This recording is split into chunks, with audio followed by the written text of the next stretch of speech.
Hello, this is my first vlog for my vocal performance page, and this is a warm-up vlog.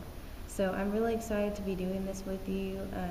I'm just going to do a basic 5-note scale warm-up, and I'm going to incorporate what I call sirens.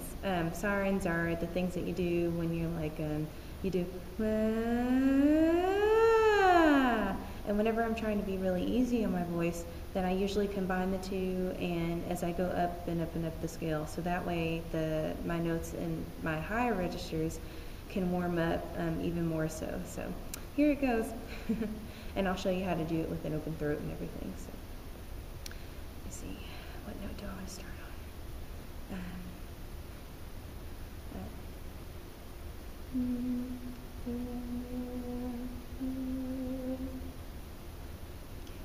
Okay, so when you warm up, make sure that you have a good posture. Make sure that you can feel, your breath under you, and that's something else that I'm having to work on, breath support, and I'll be working on that now. And when you have a good posture about yourself, then you can feel more connected to the way that you're breathing when you're singing. But I'm going to hurry up and warm up because I don't have much time. Okay.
Okay, so I know now that that as I'm going up, the sound is going a little bit further back in my throat, so I need to adjust and make some more adjustments. Also, something else that I was noticing earlier that I was doing, I have been tending, now that I'm getting back into solo vocal singing and everything, I have been not singing through phrases.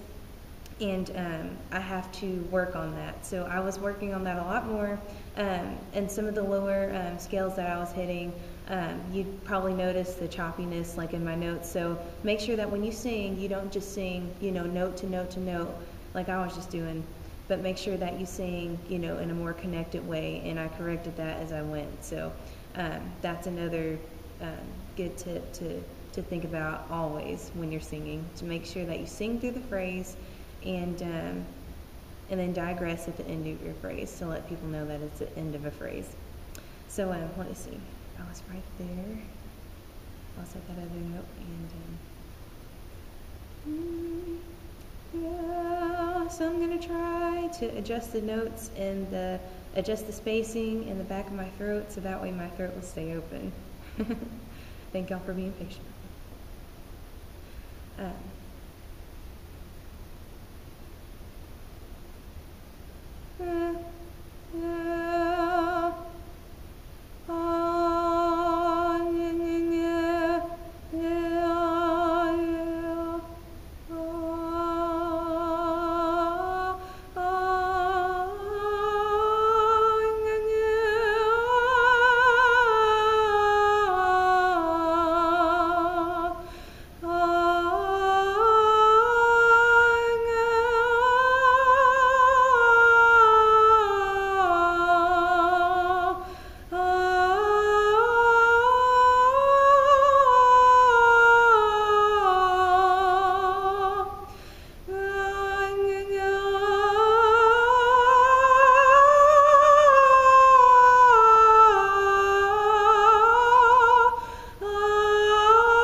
vibrato is getting in the way, and I've got to adjust that. So let me see. So a lot of times when my vibrato gets in the way and I notice that I'm trying to control it with the back of my throat a little bit too much, then I usually just slow down the rhythm that I'm doing, my vibrato rhythm, if that makes sense. So I'm going to try that now.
Trying to think, I'm sorry. I'm getting my breathing under control. Because I tend not to do that.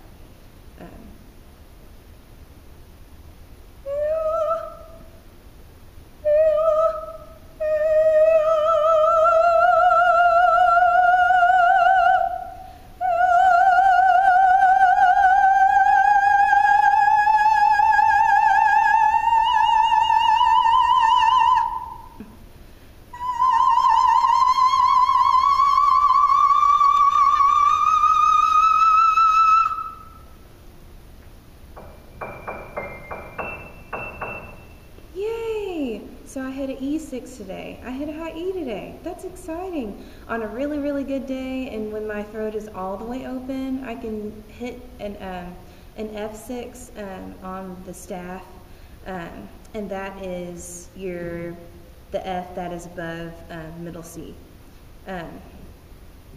Not on the octave of middle C, but the octave above that one. So I'm excited. I'm excited that I could get to that today. As long as the spacing is open in the back of my throat, then I can usually hit that. And yes, that's another topic that I want to hit on. If you are wanting to be a professional soprano singer, I know for us sopranos, professional soprano 1 singers or singers who do opera, we are required to be able to hit a C6 above the staff. So I can, a D6 is in my range, and that's my top note that I like to sing in scores. I really don't like to do above that. I think I could do hit notes above that, like once I get my breathing, my breath support under control and everything like that.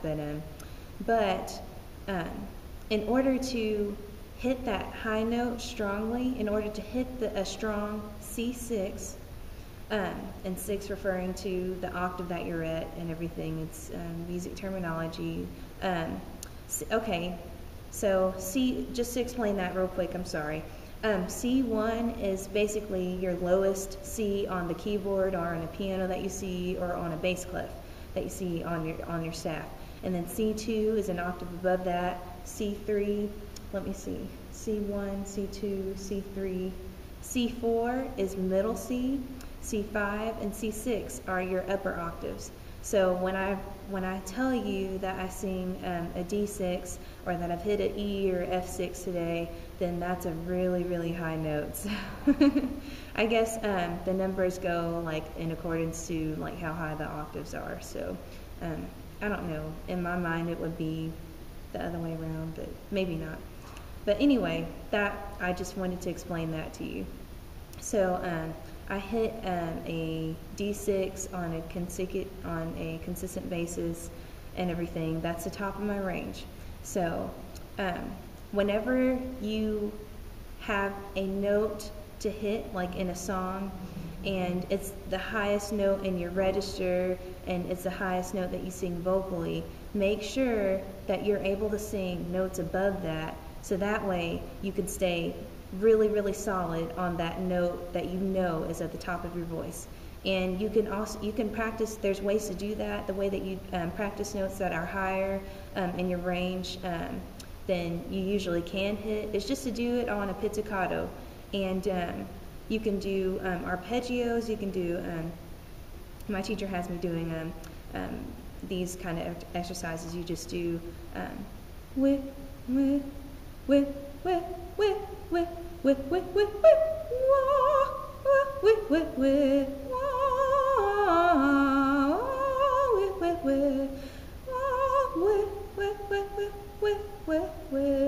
I was trying to control it with my throat a little bit too much, so I cannot do that. But yes, so you can do exercises like that, like okay, let me see.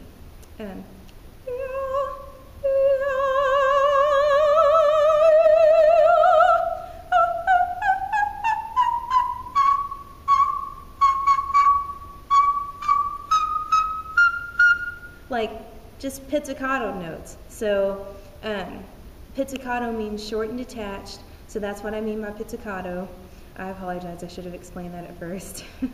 But that's basically what I mean by pizzicato. You just do, you know, short and detached notes, and when you do notes like that, you can go as high as you want, and you can go, yeah, you can go as high as you like.